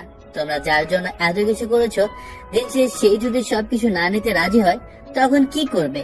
আমি এখানে এসেছি তোমাদের কাছ থেকে ধীরে ধীরে নিজেকে সরিয়ে নিতে। সৌরভের মা বাবা অনেক ভালো, আমাকে অনেক আদর করে, যা তোমরা কখনো করনি আমাকে। অন্যের মা বাবা আমাকে এত ভালোবাসে, আর সেখানে আমার মা বাবা আমার দিকে ফিরেও তাকায় না, আমাকে সময় দেয় না। একদমই এই কথাগুলো বলে ফেলি। ফোনের ওই পাশ থেকে শুধু কান্নার আওয়াজ শুনতে পাই। আমি নিজেকে আর সামলাতে পারি না, নিজেও কেঁদে ফেলি। কাঁদা কাঁদা কণ্ঠে বলতে লাগি, বিশ্বাস করো, আমি চেয়েছিলাম তোমাদের সঙ্গে থাকতে। তোমরা আমাকে সময় দাও, আমার সবকিছু বোঝো। এখানে এসেছি কেন জানো? সৌরভের মা বাবা সৌরভ আর ওর বোনকে সর্বদাই সময় দেয়, অনেক ভালোবাসে। ওরা আড্ডা দেয়, নিজেদের মধ্যে কথাবার্তা বলে, ফ্রি ওরা। আর আমি তোমাদের সঙ্গে আড্ডাতে দূরে থাক, কথা বলার মতো সময়ও পেতাম না। আমার এই কথা শুনে যেন ফোনের ওই পাশ থেকে মা কান্নার আওয়াজ আরো বাড়িয়ে দেয়। মাকে কান্না করে দেখে বলি, এখন আর কান্না করে কি করবে বলো? তোমরা থাকো তোমাদের কাজ নেই। কথাটা বলে সাথে সাথে ফোন রাখতে যাব, অমনি মা বলে, প্লিজ বাবা, আমাদেরকে তুই ভুল বুঝিস না। আমি আর তোর বাবা যে চেয়েছিলাম তুই যেন সুখের শান্তিতে থাকতে পারিস, তোর জন্য কষ্ট করতে হয় না, তাই তোর জন্য পর্যাপ্ত পরিমাণে অর্থ উপার্জন করে রেখে যেতে চেয়েছিলাম। কখনো ভাবতেও পারিনি টাকার পেছনে ঘুরতে ঘুরতে তোকে হারিয়ে ফেলবো। প্লিজ বাবা, এমন ভাবে কথা বলিস না। তুই বাসায় চলে আয়, তোকে এখন পর্যাপ্ত সময় দেব, তোকে আর অবহেলা করব না। আমি অফিস থেকে চলে আসবো বাসায়, আর কখনো অফিসে যাব না। সব সময় তোকে সময় দেব, তোর বাবাকে ওর অফিসে যেতে বলবো না। তাও বাবা, এমন ভাবে কথা বলিস না, বাসায় চলে আয়। আমরা তো তোর মা বাবা, আমি মা হয়ে তোর কাছে ক্ষমা চাচ্ছি। বললেই তো আর যেতে পারবে না। এখানে কলেজে ভর্তি হয়েছি, লেখাপড়া করছি। কলেজ শেষ করে তারপর না হয় বাসায় যাব। না বাবা, তুই আয়, তুই সেখানে একটা কলেজে ভর্তি হয়ে নিস। তাও তুই চোখের আড়াল হোস না। আমরা বুঝতে পারছি তোকে ছাড়া থাকাটা অনেকটা কষ্টের যে। এখন আর কেউ বাসায় গেলে আমাদের কাছে আসে না, আমরা কেমন আছি জিজ্ঞেস করে না, অফিস কেমন কাটলো এগুলো জিজ্ঞেস করে না, কেউ পিছু পিছু ঘোরে না, রান্নাঘরে গিয়েও আমার সঙ্গে কেউ হাতে হাতে কাজ করে না। তোকে অনেক মিস করছি বাবা, তুই বাসায় চলে আয়। আচ্ছা মা, দেখি কি করতে পারি। তারপর মার সঙ্গে কথা বলে মাকে সান্ত্বনা দেই। একটু পর ফোন রেখে দিয়ে উপরে ফ্যানের দিকে তাকিয়ে ভাবতে লাগি, মা বাবা হয়তো বা তাদের ভুল বুঝতে পেরেছে। এখন আমার উচিত তাদের কাছে যাওয়া। এই শরীর নিয়ে তো আর যেতে পারবো না। দু একটা দিন আর এইখানে থাকি, তারপর না হয় চলে যাবো মা বাবার কাছে। আর মনে কথাগুলো ভাবতে ভাবতে কোথা দিয়ে যে ঘুমিয়ে পড়ি বুঝতেই পারে না। ঘুম ভাঙে রাত 11টার দিকে। সামনে থাকা ঘড়ির দিকে তাকিয়ে দেখি 5 মিনিট তাকালেই তো আমি অবাক হয়ে যাই। দেখি আপু বসে আছে খাবারের বাটি হাতে নিয়ে, বসে থেকে অপেক্ষা করতে করতে ঘুমিয়ে গেছে। আমি তার হাতে হাত রেখে আলতোভাবে ঝাঁকিয়ে ডাকতে রাখি। আমার ডাক শুনে আপু উঠে বসে, নিজেকে তৈরি করে সামনে নিয়ে বলে, কি পিচ্ছি, ঘুমিয়ে গেছিস? খাবার খাইতে হবে না? খাবার না খেলে দেখবি অসুস্থতা ঠিকই হবে না। তাই মা বাবা খাবার নিয়ে আমাকে তোকে খাইয়ে দিতে বলে। আমি এসে দেখি তুই ঘুমিয়ে গেছিস, আর ডাকিনি না, অপেক্ষা করতে করতে ঘুমিয়ে গেছি। সরি রে, নে খাবারগুলো খেয়ে নে, আর এই ওষুধগুলো খেয়ে নে, জ্বর ঠিক হয়ে যাবে। কথাটা বলে আপু আমার দিকে 1 লঙ্কা ভাত এগিয়ে দেয়। আমি কিছু চিন্তা না করে খেয়ে ফেলি। খাওয়া দাওয়া শেষ করে আপু আমাকে ওষুধ খাইয়ে দিয়ে রুম থেকে চলে যায়। আমি যেন যতই আপুকে দেখছি ততই অবাক হচ্ছি, তিনি আমার সঙ্গে এমন করছে কেন? বাসায় তো অনেক লোক আছে, কাজের মেয়ে থেকে শুরু করে আন্টি আঙ্কেল সৌরভ আছে। তারা আমার রুমে খাবার না নিয়ে এসে তিনি এলেন কেন? এমনিতে প্রচন্ড মাথা ব্যথা করছিল, তারপর এত চিন্তা মাথা ব্যথা যেন দ্বিগুণ করে দেয়। আর কোনো চিন্তা না করেই আমি পাশ ফিরে ঘুমানোর চেষ্টা করি। ঘুম না আসায় এপাশ ওপাশ করতে করতে কখন যে ঘুমিয়ে পড়ি বুঝতে পারি না। সকালবেলা ঘুম ভাঙে আজানের শব্দে। ঘুম ভেঙে যায়, ওঠার চেষ্টা করি, বাট উঠতে অক্ষম হই। পুরো শরীরটা ব্যথা যেন নাজেহাল অবস্থা। আবার বুঝতে পারছি না গায়ে ঠিক কতটা পরিমাণ জ্বর এসেছে আমার। তখন দরজায় কারো করা নাড়া শব্দ পাই। কি যেন মনে করে আমার চোখ বন্ধ করে ফেলি। আলতোভাবে তাকিয়ে দেখি আপু দরজা ঠেলে রুমের মধ্যে প্রবেশ করছে। আবার কাছে এসে সর্বপ্রথম কপালে হাত দিল, অথবা বোঝার চেষ্টা করছে আমার জ্বরের তাপমাত্রা কত। তারপর যা করলো আমি যেন নিজেকে নিজেই কোনোভাবে বিশ্বাস করতে পারছি না। আমার মাথায় আলতো করে চুম্বন খায়। তখন আমি তাকাই, আমার তাকানো দেখে পপি আপু অনেকটা ভয় পেয়ে যায়। নিজেকে সামনে নিয়ে বলতে লাগে, তুমি কি ঘুমিয়েছিলে না জেগেছিলে? আমি তাকে বুঝতে না দিয়ে বলি, না আপু, এইমাত্র ঘুম থেকে উঠলাম। তোমার গা তো জ্বরে পড়ে যাচ্ছে, তোমাকে ডাক্তারের কাছে নিয়ে যেতে হবে, সকাল হোক তারপর নিয়ে যাবো। না আপু, আমি ঠিক আছি। কথাটা বলে যে উঠতে যাব অমনি পড়ে যায়। তখনই আপু আমাকে ধরে ফেলে। তারপর আমাকে পুনরায় খাটে শুয়ে দিয়ে বলে, ঘুমিয়ে থাকো তুমি, উঠতে হবে না। আমি গিয়ে বাবা আর মাকে বলছি তোমার অসুস্থতা জ্বরের কথা আগে থেকে অনেকটা বেশি হয়ে গেছে তোমার। কথাটা বলেই পপি আপু রুম থেকে বেরিয়ে চলে যায়। আমি গাড়ি শুয়ে চিন্তা করতে থাকি, পপি আপুর আহ, আচরণ এরকম কেন, নাকি আপু এরকমই, নাকি তার মনে আমাকে নিয়ে উল্টোপাল্টা চিন্তা বিরাজ করছে। আর তার দুটো চোখ যেন চেনা চেনা লাগছে আমার, কোথায় যেন দেখেছি, ঠিক মনে করতে পারছি না। কথাটা আনমনে ভাবতে ভাবতে অজ্ঞান হয়ে পড়ি। অন্যদিকে আঙ্কেল আন্টি বসার রুমে বসে চায়ের কাপে চা খাচ্ছিল আর খবর দেখছিল। তখনই পপা আপু গিয়ে তাদের সামনে গিয়ে বলতে লাগে, আব্বু, আম্মু, স্বাধীনের তো প্রচন্ড পরিমাণে জ্বর, সেই যে উঠতেই পারছি না। ও রুমের পাশে দিয়ে যাচ্ছিলাম, তখনই ঘুমানির শব্দ শুনতে পাই। ও রুমের মধ্যে গিয়ে দেখি খাটের নিচে পড়ে রয়েছে। তারপর আমি তাকে দৌড়াদৌড়ি করে খাটে শুয়ে দিয়ে এসেছি। মাথায় হাত দিয়ে আমি পুরো অবাক হয়ে যাই। জ্বর যে মানুষের এত তাপমাত্রা হতে পারে ভাবতে পারিনি। ওকে হাসপাতালে নিয়ে যেতে হবে। পপি তার বাবাকে কথা করে বলতেই বসার রুম থেকে উঠে পপির মা বাবা আবার রুমে চলে আসে। এসে দেখে আমি অজ্ঞান হয়ে খাটে শুয়ে আছে। তারপর তারা বাজে থেকে ক্লাস থেকে পানি আমার মুখে ছিটাতে লাগে। তখনই আমার জ্ঞান ফিরে আসে।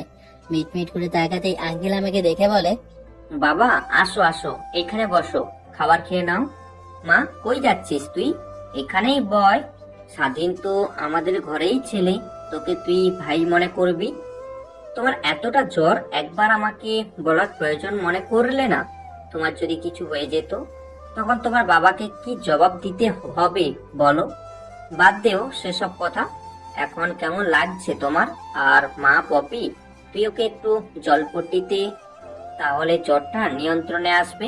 হ্যাঁ বাবা, দিয়েছি। কথাটা বলেই পপি আপু রুম থেকে চলে যায়।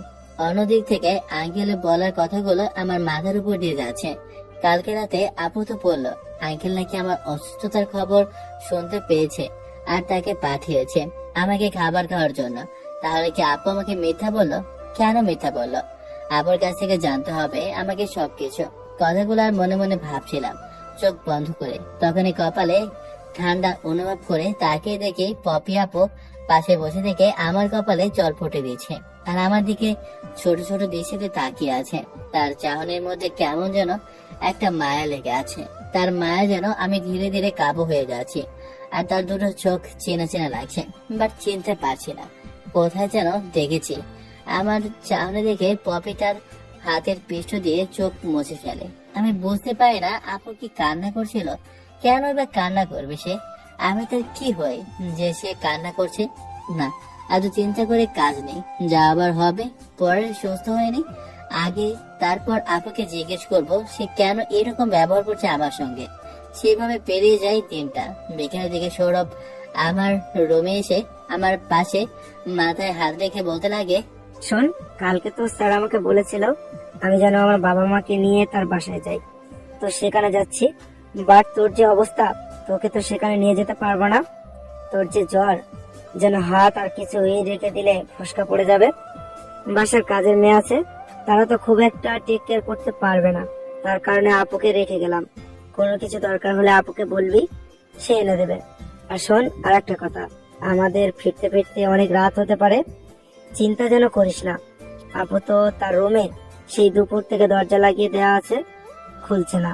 আমি তাকে বলে দিতে পারলাম না, তুই বলে দিস তোর কাছে যদি আসে তোকে দেখতে। আমি মাথা দিয়ে হ্যাঁ বোঝাই। তারপর রুম থেকে বেরিয়ে যায়। তারপর তার মা বাবাকে নিয়ে স্যারের বাসার উদ্দেশ্যে রওনা হয়। স্যারের বাসায় কেন গেল সৌরভ আর তার মা বাবা, কেন সৌরভ আর তার মা বাবাকে ডাকলো, তার বাসার বাকিটা না হয় গল্পের সাথে থাকেন ঠিকই জানতে পারবেন। আমি অন্যদিক দিয়ে আমি আমার রুমে শুয়েছিলাম। সেভাবে পেরিয়ে যায় অনেকটা সময়। ফোন হাতে নিয়ে যে ফোন করে কথা বলবো সেটুকু শক্তি আমার গায়ে অবশ্য নেই। ভাবছিলাম কথাগুলো, তখনই দরজার শব্দ হয়। দরজার দিকে তাকিয়ে দেখি আপু এই দিকে আসে। আমার কাছে এসে পাশে বসে মাথায় জল পড়ে দিতে লাগে। ঘড়ির দিকে তাকিয়ে দেখি রাত 8টা বেজে গেছে। আমি থেকে প্রশ্ন করি, এখন নাকি সৌরভ আর আঙ্কেল আন্টি বাসায় আসেনি, আর আপনাকে বলতে ভুলে গেছি, আপনি তো আর আমার রুমের মধ্যে আছেন। যাওয়ার বেলা সৌরভ বলে গেছে তারা নাকি লামিয়াদের বাসায় গেছে, ফিরতে অনেকটা লেট হতে পারে, চিন্তা যেন না করি তাদেরকে নিয়ে। আমার কথায় আপু শুধুমাত্র মাথা ঝাঁকালো, যেন অনেক চিন্তা করছে। সে মাথা জল ফুটে দিয়েছিল।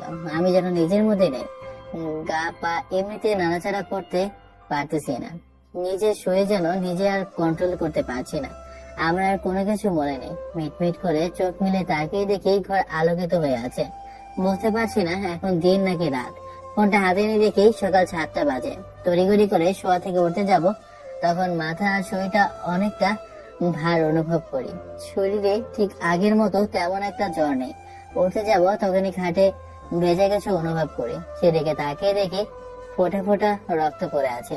তখনই আমার শরীরের দিকে তাকিয়ে দেখি আমার কাপড় চোপড় খুব একটা ঠিক নেই। ভালোভাবে শরীরটা পর্যবেক্ষণ করে বোঝার চেষ্টা করি গায়ের কোনো অংশে কেটে গেছে নাকি, সেই থেকে রক্ত বের হয়েছে কিনা, কিন্তু আমার শরীরে কোথাও কাটা নেই, দেখতে পাই না। ভাবতে লাগে এখানে রক্ত কিসে। তখনই মাথা ব্যথা বেশি হয়ে যায়। হয়তো ভাবার কারণে সেখানে আর না বসে থেকে সোজা ওয়াশরুমে চলে যাই। তারপর গোসল করে নেই, যেন শরীরটা পাতলা অনুভব হয়, ভালো লাগে। এই জন্য গোসল করে রুমে এসে দেখি পপি আপু আমার ওয়ার টেবিলে বসে থেকে ফোন দিয়েছে আর মুচকি মুচকি হাসছে। আমি ওয়াশরুমে দরজা লাগিয়ে দিয়ে সামনের দিকে আসতে যাব, অমনি আপু আমার দিকে তাকায়। কি রে তোর, এখন কেমন অনুভব হচ্ছে? জ্বরটা কি কমেছে তোর? হ্যাঁ আপু, জ্বরটা অনেক কমেছে, অনেক ভালো লাগছে এখন আমার। বাট বা হাত পা ব্যথা করছে, বোধ হয় পরে ঠিক হয়ে যাবে। আপুর কথার আগে মাথায় কিছু বুঝতে পারে না। কথা বলছিল আর আমার খাট থেকে চাদর সরাচ্ছিল। আমার কাছে এসে একটা মুচকি হাসি দিয়ে সেখান থেকে চলে যায়। আমি তার হাসি রোজ তো বুঝতে পারি না। পড়া টেবিলে বসে পড়ি। আপুর উদ্ভট আচরণে কেন করছে এই টাইপের ভাবছিলাম। তখন পপি আপু পুনরায় আমার রুমে এসে আরো একটা নতুন চাদর বিছিয়ে দেয়। তারপর আমি গিয়ে শুয়ে পড়ি। শরীরটা অনেক ক্লান্ত লাগায়। আপু রুম থেকে চলে যায়। একটু পর রুমের মধ্যে সৌরভ চলে আসে। আমার পাশে এসে কপালে হাত দিয়ে বোঝার চেষ্টা করে জ্বরটা এখনো আছে নাকি। তোর শরীরে তো আর আগের মতো জ্বরটা নেই, চলে গেছে। এখন কেমন লাগছে তোর? হ্যাঁ, ভালো লাগছে আবার। শোন, তুই যদি সুস্থ থাকতি তোকে একটা বড় টিপ দিতাম। জানিস না কালকে কি হয়েছে? স্যার কেন তোর বাসায় আমার বাবা মাকে যেতে বলেছিল জানিস? আমি মাথা দিয়ে না বোঝাই। আরে লামিয়া ওর বাবাকে সব কথা খুলে বলেছিল অনেক আগে। আর আমাদের কলেজের প্রিন্সিপালই হচ্ছে লামিয়ার বাবা। কালকে তো দেখলি বাবা মাকে ডেকেছিল আমার আর লামিয়ার বিয়ের বিষয় নিয়ে কথা বলার জন্য। কবে কোন সময় কখন বিয়ে দেবে সেই দিনক্ষণে নিচ্ছিল। বাবা বলল যে এখন বিয়ে না দিতে লেখাপড়ায় অমনোযোগী হয়ে যাবে। এর থেকে আমাদের এক্সাম শেষ হয়ে যখন আমরা ভার্সিটিতে উঠবো তখন আমাদের বিয়ে দেবে। জানিস আমি অনেক অনেক অনেক খুশি হয়েছি, কারণ জীবনের প্রথম থেকে শেষ পর্যন্ত তার হাতটা ধরতে পেরে। আর আমাদের শুধু এঙ্গেজমেন্টটা হয়েছে, তোকে অনেক মিস করেছি ওইখানে, বুঝলি? যদি তুই থাকতি তাহলে আরো অনেক এনজয় করা হতো, জানিস? হ্যাঁ, আমি সবকিছু ঠিক করে নিয়েছি। মা বাবা আমাকে অনেক ভালোবাসে। কালকে ফোন করে অনেক কান্নাকাটি করেছে আমি যেন তাদের কাছে চলে যাই, আর আমাকে তারা অনেক মিস করছে। বুঝতে পারছি না কি করব, তাদের কাছে চলে যাব নাকি এখানে থেকে আমি পড়ালেখায় ফোকাস দেব। দেখ, তোর লাইফ তুই যেভাবে লিড করবি সেইভাবেই কর। আর তোর বাবার অনেক অর্থ সম্পদ আছে, তোর লেখাপড়া না করলেও অনায়াসে তুই জীবনযাপন চালিয়ে যেতে পারবি। আর তোর মা বাবার কাছে থাকাটাই তোর চেয়ে হবে, কারণ তারা তাদের ভুল বুঝতে পেরেছে। তাদেরকে ক্ষমা করে দিয়ে কাছে নেওয়া উচিত। আর আমি মনে করি তুই তাদের কাছে গিয়ে তোর জেলা একটা ভালো কলেজে ভর্তি হয়ে যাস। হ্যাঁ রে, এটাই ভাবছি, এটাই করবো। তাই তোর কাছ থেকে জানার জন্য বলছিলাম। বাট তুই তো আমার মনের কথা সবসময় সবার আগে জেনে যাস। একটু সুস্থ হই, আগামীকাল না হয় বাসায় চলে যাব। আগামীকালকে চলে যাবে? থাক আর 2-1 দিন আমাদের এখানে, তোকে সবকিছু ঘুরিয়ে দেখিয়ে আমাদের জেলায় কি কি আছে। মা অনেক কান্নাকাটি করেছে, আমি যেন কালকে বাসায় চলে যাই। অন্য এক সময় আসবো তোদের এখানে, তখন এসে অনেকদিন থাকবো, বুঝলি? প্লিজ এখন আর বাধা দিস না। তারপর রোগ থেকে আরো সৌরভের সঙ্গে অনেক কথা বলতে লাগে। বলা শেষ হলে সৌরভ রুম থেকে চলে যায়। আমি রুমের মধ্যে বসে থেকে আর কি করবো, বেলকনি থেকে ফোনটা বের করে মাই সিনিয়র ওয়াইফ নামে নাম্বারটাতে কল করি। প্রায় 2 দিন হয়ে গেল তার সঙ্গে কন্টাক্ট হয় না। আর কি ব্যাপার, আমায় কি সে পছন্দ করে না নাকি? মেনে নিতেই নাকি পারেনি। 2 দিন হলো তাকে ফোন করি না, টেক্সট করি না, বাট তাড়াতাড়ি থেকে কোনো ফোন কল নেই, কোনো টেক্সট নেই, কিছুই নেই। যে বাবা সেই কাজ। আমি তৈরি হয়ে ওই নাম্বারটাতে ফোন করি। ফোন হওয়ার একটু পর ফোন রিসিভ হয়। সালাম দিয়ে আমি বলি, আচ্ছা তুমি কি আমাদের বিষয়টা নিয়ে নারাজ? এখন আমাকে মানতে পারছো না? যদি এই বিষয়টা হয় তাহলে বলো, আমি তোমার ইচ্ছে তোমাকে ডিভোর্স দিয়ে দেবো। তুমি ভিন্ন হয়ে যাও, আমিও ভিন্ন হয়ে যাই এরকম থাকার থেকে। আরে না, মোটে না। আসলে অনেক কাজের চাপ ছিল তো, তোমার কথা মনে পড়েছে, বাট ফোন করার সময় হয়ে ওঠেনি, বুঝলি? আর আমি তোমাকে ভালোবাসি না, মানে অনেক অনেক ভালোবাসি। আজকে তোমার কণ্ঠ যেন কেমন চেঞ্জ লাগছে, বোধহয় অনেক কান্না করেছো তুমি, এই জন্য তোমার কণ্ঠ এমন লাগছে। কি হয়েছে তোমার? প্লিজ আমাকে সত্যি করে বলবে। আমার আবার কি হবে? কিছুই হয়নি, এমনিতেই গলা চেপে আছে, এই জন্যই এমন ভয়েস আমার। অন্যদিকে আমি যখন সৌরভকে সব কথা খুলে বলছিলাম আমি আর তাদের এখানে থাকবো না, বাসা চলে যাব, তখন পপি আমার দরজার আড়াল থেকে সব কথা শুনে নেয়। তাই সে কান্না করে।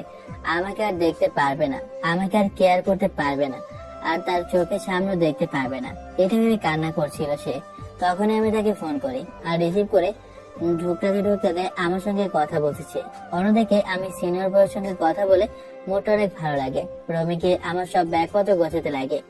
আগামীকালকে বাসায় চলে যাব। তারপর ফোনটা বের করে মার সঙ্গে কথা বলতে লাগে, আগামীকালকে বাসায় যাব এই বিষয় নিয়ে। তখন মা বলে গাড়ি পাঠাবে কিনা আমাকে নিয়ে আসার জন্য। আমি বলি না, পাঠানোর দরকার নেই, আমি আগামীকালকে ট্রেন দিয়ে বাসায় যাব, তুমি না স্টেশনে গাড়ি পাঠিয়ে দিও। কথাটা বলে মার সঙ্গে কথা বলা শেষ করে ঘড়ির থেকে তাকিয়ে দেখি রাত 8টা বেজে গেছে। তখন দরজার দিকে তাকিয়ে দেখি পপি আপু দাঁড়িয়ে আছে। আমার দিকে মুচকি হাসি দিয়ে বলে, নিচে তোমার জন্য খাবার টেবিলে সবাই অপেক্ষা করছে, আসো খেয়ে নেবে, তারপর না হয় ব্যাগপত্র গুছিয়ে নিও। আমি তার দিকে ভালোভাবে তাকিয়ে দেখি চোখ দুটো লাল বর্ণ ধারণ করেছে। আর কি বলবো, ব্যাগপত্র গুছিয়ে নেব মানে সে কিভাবে জানলো আমি ব্যাগ বসেছি? সে তো কখনো দেখেনি, আর রোমে তো আসেনি আজকের দিনে। তাহলে কিভাবে দেখলো সে? সে কি আমাকে নজর রাখছে? নজর রাখলে কি আর না রাখলে কি, আগামীকালকে তো এই পাশে থেকে চলে যাব। কথাটা ভাবতে ভাবতে নিচে চলে আসে। খাবার টেবিলে বসে খাবার খেয়ে নিই। খাবার খাওয়ার সময় আঙ্কেল আন্টিকে সব কথা বলে পড়ি। তারাও আর অমত পোষণ করে না। মা বাবার ছেলের মধ্যে ভালো বন্ডিং হোক, এটাই তারা আশা করে। তারপর খাওয়া দাওয়া করে রুমে গিয়ে ঘুমিয়ে পড়ি। আগামীকালকে সকাল সকাল ট্রেন থাকায় ঘুম থেকে উঠলে তা হয় ঘুম ভাঙে। চোখের আলো লাগাই দেখি পপি আপু আমার সামনে দাঁড়িয়ে আছে। পপি আপু জানালার উপর থেকে পর্দাটা সরিয়ে আমার চোখে আলো লাগায় ঘুমিয়ে গেছে। আমার দিকে তাকিয়ে পোষাসিক হাসি দিয়ে বলে, কালকে তুমি বললে তোমার ট্রেন আছে 8:30, এখন 6টা বাজে, জলদি জলদি ফ্রেশ হয়ে খাওয়া দাওয়া করে চলে যাও, না হলে পরে আবার ট্রেন মিস করবে। তুমি ফ্রেশ হয়ে নিচে এসো, আমি তোমার জন্য খাবার বেরিয়ে দিচ্ছি। আমি তার কথা মতো শোয়া থেকে উঠে ওয়াশরুমে চলে যাই ফ্রেশ হওয়ার জন্য। ফ্রেশ হয়ে নিচে চলে আসি, দেখি আঙ্কেল আন্টি বসে টিভি দেখছে আর চা খাচ্ছে। তখনই খাবার টেবিলের দিকে নজর দিতে দেখি পপি দাঁড়িয়ে আছে। আমাকে সাড়া দিতে আমি গিয়ে খাবার টেবিলে বসে পড়ি। তারপর আমাকে খাবার বেড়ে দিতে লাগে। বাসা ভর্তি কাজের মেয়ে, তারপর আমাকে খাবার বেড়ে দিতে লাগে। খাওয়া দাওয়া শেষ করে আমি আমার রুমে গিয়ে লাগেজ নিয়ে আঙ্কেল আন্টি আর আপুর থেকে বিদায় নিয়ে সৌরভ আর আমি বাসা থেকে বেরিয়ে আসি। আসার সময় পপি আপুর দিকে তাকিয়ে আমি যেন বাষ্পমোহিত হয়ে যাই। সে আমাকে বিদায় দেওয়ার সময় কান্না করছিল, আমি কিছুই বুঝতে পারি না। তারপর স্টেশনে চলে যাই। সময় মতো ট্রেন চলে আসে, মাতৃভূমি সিরাজগঞ্জ চলে আসে। এভাবে বেরিয়ে যায় 8টা মাস। কোনো কিছুই ভালো লাগছে না, তাই নদীর পাড়ে বসেছিলাম। 15 দিন হলো সিনিয়র বউয়ের সঙ্গে কোনো কথা নেই। ভালো না লাগায় সৌরভকে ফোন করি। একবার ফোন রিং হতে সৌরভ ওপাশ থেকে ফোন রিসিভ করে। তারপর ওই সাইডে টুকটাক কিছু কথা বলতে লাগে। ওর দিকে তাকিয়ে ওর মুখটা গোমরা মুখ হয়ে আছে। আমি ওকে প্রশ্ন করি, কি রে, কি হয়েছে? অমন মুখ করে রেখেছিস কেন? কোনো সমস্যা হয়েছে? আঙ্কেল আন্টি কি তোকে বকেছে নাকি আবার? আরে না, কিভাবে যে তোকে বলবো বুঝে উঠতে পারছি না। তুই আবার কি মনে করিস আমার আপু আসে না, কিন্তু তার বিয়ে হয়নি। বাবা মা ওকে অনেক গালিগালাজ করেছে, অনেক বকাবকি করেছে। ওই বাচ্চা বাবাকে জিজ্ঞেস করেছে ওই বাচ্চার বাবাকে জিজ্ঞেস করেছে, সে কোনো উত্তর দিতে পারছে না। বারবার একটা কথাই বলেছে, সে এখন বলতে পারবে না, সময় হোক তখন বলবে। এখন তুই বল, এমন সময় যেই হোক তার বউয়ের কাছে তার স্বামীর থাকা অবশ্যই, কিন্তু কিছুই বলছে না। আমি আমার মা বাবাকে বলেছি, ছেলে যেই হোক আমরা স্বেচ্ছায় মেনে নেব, কিন্তু তারপরেও ছেলের পরিচয় দিচ্ছে না আমাদেরকে। আমি কিছুই বুঝতে পারছি না, কোনো কিছুই ভালো লাগছে না, কোনো কিছুই মিলাতে পারছি না। তখন আমি চিন্তা করতে লাগে, ওই চোখ তখন পপিয়া পরে একটা পিক, যেটা আমি লুকিয়ে তুলেছিলাম। আর আমার ফোনের সঙ্গে থাকা ওয়ালপেপারের ছবিটা মিলিয়ে দেখে দুজন চোখ একদম সেম। তাতে আমার আর বোঝার বাকি রইলো না যে পপি আপু আমার সিনিয়র বউ। তাই তো তার সঙ্গে দেখা হওয়ার পর থেকে আমাকে এত এত কেয়ার যত্ন করতো। আর ভুল বিষয় তাহলে এটাই, আমি ভেবে আর কোনো কিছু চিন্তা করতে পারি না। সৌরভ একের পর এক আমাকে ফোন করে চলেছে, আমি ফোন রিসিভ করছি না। তারপর বাসায় এসে মা আর বাবাকে সব কথা খুলে বলি। তারা আমার কথা শুনে অনেক ব্যাকুলতা হয়ে পড়ে। তাদের একমাত্র সন্তান আমি, আমাদের বিয়ে দিবে ধুমধাম করে আনন্দ করে, সেখানে কিনা আমি অঘটন ঘটিয়ে ফেলেছি। এখন আর কি করার, মা বাবা আমার কথায় রাজি হয়ে যায়। আমাকে বলে, যা বাবা, তুই আমার ঘরের বৌমাকে আমার ঘরে নিয়ে আয়, আমরা কিছুই বলবো না। তারপর আমি আর এক মুহূর্ত বাসায় না থেকে বাসার বাইরে থেকে একটা প্রাইভেট কার নিয়ে ড্রাইভিং করতে করতে ঢাকায় চলে আসে। সৌরভদের বাসার সামনে এসে গাড়িটা ব্রেক করে দরজা কলিং বেল দিতে কাজের মেয়ে এসে দরজা খুলে দেয়। বাসার মধ্যে প্রবেশ করে দেখে বাড়িটার আগের মতো চলচল নেই। বসার রুমের দিকে তাকিয়ে দেখে আঙ্কেল আন্টি চিন্তিত হয়ে বসে আছে। সঙ্গে আমাকে এখানে দেখে সৌরভ বসা থেকে উঠে আমার কাছে এসে বলতে লাগে, কিরে তুই এই অসময়, তুই এখানে একটাবার ফোন করে আসতে পারতি, তা হঠাৎ এইখানে কি মনে করে আসলি? কোনো সমস্যা হয়েছে কি তোর? না, কিছুই হয়নি, আমি আমার বউকে নিতে এসেছি। আমার কথা শুনে আঙ্কেল আন্টি আমার দিকে র‍্যাপ র‍্যাপ করে তাকায়। পুরো বাসার কাজের লোকেরা আমার দিকে তাকিয়ে আছে, আমি যেন ভিন্ন গ্রহে এক এলিয়েন। আঙ্কেল আন্টি বসা থেকে উঠে আমার কাছে এসে বলতে লাগে, বাবা, তুমি কি বলছো না বলছো? তোমার বউকে নিতে এসেছো মানে? তুমি বিয়ে করেছো, একটাবার আমাদেরকে বললে না? আর তোমার বউ এখানে থাকবে কেন? আঙ্কেল আন্টি আর সৌরভ, আপনারা আমাকে ভুল বুঝবেন, বাট আমরা পরিস্থিতির শিকার ছিলাম, কিছু বলতে পারিনি আপনাদেরকে। আপু অর্থাৎ পপি আমার ওয়াইফ। তারপর আমি আঙ্কেল আন্টি আর সৌরভকে সব কথা খুলে বলি। আমার কথা শেষ হতে আঙ্কেল বলে, এত কিছু হয়েছে, আমাদেরকে একটাবার বলতে আমরা তোমাদেরকে স্বনিচ্ছায় মেনে নিতাম। এখন তোমার মা বাবার কি এতে মত আছে? যদি মত থাকে তাহলে আমরা আমার মেয়েকে আমার সঙ্গে পাঠাবো, না হলে আমার মেয়ে এইখানে থাকবে। এখন আমার মেয়ে বাচ্চার বাবাকে তা তো জানতে পারলাম, এতেই অনেক। হ্যাঁ আঙ্কেল, আমার বাসার সবাই রাজি। বাসার সবাইকে আমি বলেছি। তারা আমার কথা শুনে প্রথমে কষ্ট পেলেও পরে অনেক খুশি হয়েছে। তারা পপিকে আমার বউকে এখান থেকে নিয়ে যেতে বলেছে। কে তোর বউ? কিসের বউ? কার বউ? আমি কারো বউ না, আমি একটা নষ্ট মেয়ে। আমার গর্ভের যে সন্তান, ওটা একটা খারাপ সন্তান। ওর সন্তানের বাবার কোনো পরিচয় নেই। দেখবা, তুই কথাগুলো বলছিস আমাদেরকে ইন্ডিকেট করে, আমি ভালোভাবে বুঝতে পারছি, বোঝার চেষ্টা কর। আমার জায়গায় তুই থাকলে কি করতি? তুই একবারও বলতে পারতি যে স্বাধীন তোর সন্তানের বাবা। আমরা কিছুই করতাম না। তুই যদি বলতি অন্য ছেলে, আমরা কিছু বলতাম না। বাট তুই তো কিছুই বলছিলি না, এর জন্য রেগে গিয়ে আমি তোকে কথাগুলো বলে ফেলি। আঙ্কেল আন্টি যা হবার তা হয়ে গেছে।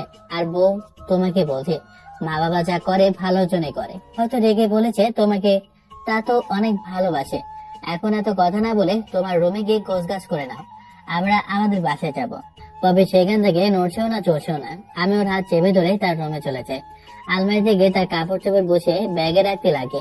আমার কাণ্ড দেখে সে হেসে ফেলে আর কান্না করতে লাগে।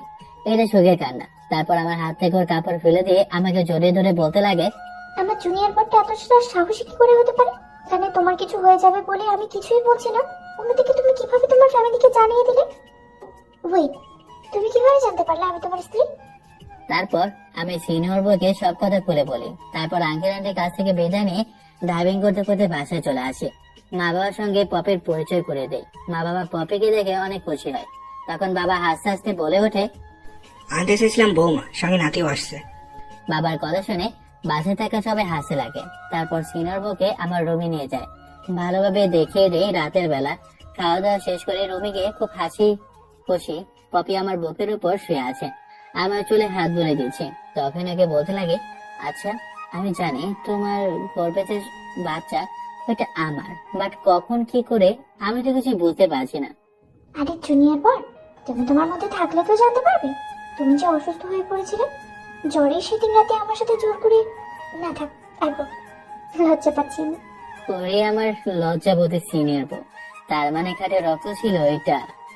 আমাকে আর কোনো কথা বলতে না দিয়ে পপি অর্থাৎ আমার সিনিয়র বউ আমার ঠোঁটের সঙ্গে ঠোঁট লাগিয়ে দিয়ে চষে লাগে। তো দোয়া করেন আমাদের সংসারটা যেন সুখে শান্তিতে ভরপুর থাকে। আল্লাহ হাফেজ, tata, bye bye, have fun, খোদা হাফেজ, ভালো থাকবেন সবাই।